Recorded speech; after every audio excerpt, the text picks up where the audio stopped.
It is a very proud moment for me, representing a lot of grassroots people in Papua New Guinea and overseas, probably about 25,000 now, who's come through personal viability. In June this year, Reverend Simpson Lower and I went to Malaysia to conduct personal viability. A 67-year-old English doctor, in his testimony he said, "All my life I see things coming from the West, from America, and this is the first time in his life something came from the East." And there were three of us, Reverend Simpson Lower, Mrs. Ellison Zimbi from Solomon Island, and myself. And he called us the three wise men from the East, bringing PV to Malaysia. PV is like a dream. And it all started when Reverend Simpson Lower, now the moderator of the United Church of Papua New Guinea, asked me to help his congregation at the Baroko United Church, today known as the Reverend Sioni Kami Memorial Church. I think this ceremony would not be complete if I did not ask him to come and say a few words, how it started. So he doesn't know that I'm going to ask him. This is just a surprise for him, but I really would like him to come and say just a few words from his angle. While pastoring at Baroko United Church there, one afternoon I was praying. After praying, I was weeping for the nation and for the people in Papua New Guinea, the street kids, and even the businesses. And after I finished praying, I sat down to have a cup of tea, and like I was thinking about the prayer, and then the thought came to me to say, you can spend all your life praying, but I would like you to be part of the answer to your prayer. I took that to mean get out of your car, walk on the streets, and meet people. So when I took a walk that afternoon, I came to the shop where Sam was.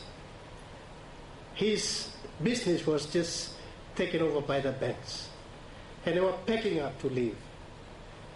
And I went in there, saw all that was going on, and just gave a word to say, can I speak to the boss of this place? But after some time that went like a bit of hide and seek. Every time I go there, Sam would run away from me. But we couldn't go any longer. We met, and the word I shared with him, you may have lost everything this far, but God has a plan. After those words, it went on, and I came and asked him, why don't you and I start a fellowship, a business fellowship in the church? Come and talk to my members who are running little business that might spark up something. That's where I end this story. Thank you. So every Wednesday, I went to the United Church to talk to his congregation. Sometimes 2 people came, sometimes 5, 10, and that is how personal viability started. It was not my idea, my intention to, because I'm not a human development trainer. I'm a businessman. I can write business courses about human development and about the family. I had no idea. But because of the needs of the people at the Baroko United Church, I decided to do something about it. Because there I see a lot of families, a lot of people from the streets, public servants. They all have family problems, they've got financial problems, and all types of problems. So I see a big need for a training program to address these people's needs. Now today, personal viability has been to 20 provinces of Papua New Guinea. We've gone overseas to Solomon Islands, we've been to Fiji. This year we went to Malaysia and Singapore. And while I was there, many people came to see me, and I get emails practically every day from people overseas. We're making plans now to take personal viability to Indonesia, to Cambodia, to the Philippines, to China, to the Caribbean, to South Africa, or not just South Africa, there's about 7 African countries. So PV is now an international training course. I think Papua New Guinea today, indeed, PV and the PV members, the grassroots people, we really have something to celebrate. Because this is now an international school. We are actually exporting something from Papua New Guinea to the world. Not just to third world, to second and first world. EDTC and myself, I owe it to the grassroots people of this country. They call PV the grassroots university. They're the ones who deserve all the praise. Because they are people who cannot read and write, they come to this course. They are the ones who spread the word about PV by word of mouth. I never advertise. And we have Christians from all different types of denominations. They come and they went out to evangelize PV. So that is why Reverend Samson Law, he's too humble to tell his full story.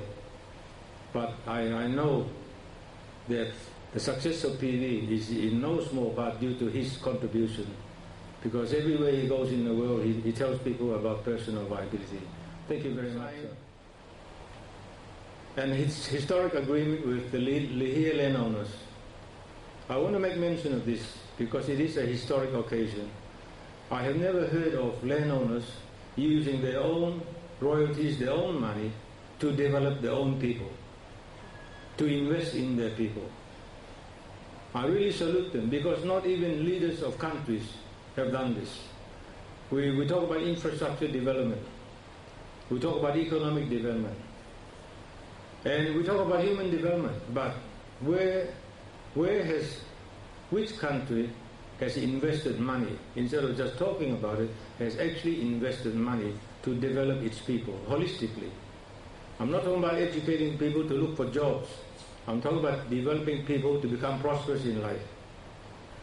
But yesterday, with the signing of the agreement, they have made available millions of kina to enable me to implement what they want for their 12,000 people, Lihirians.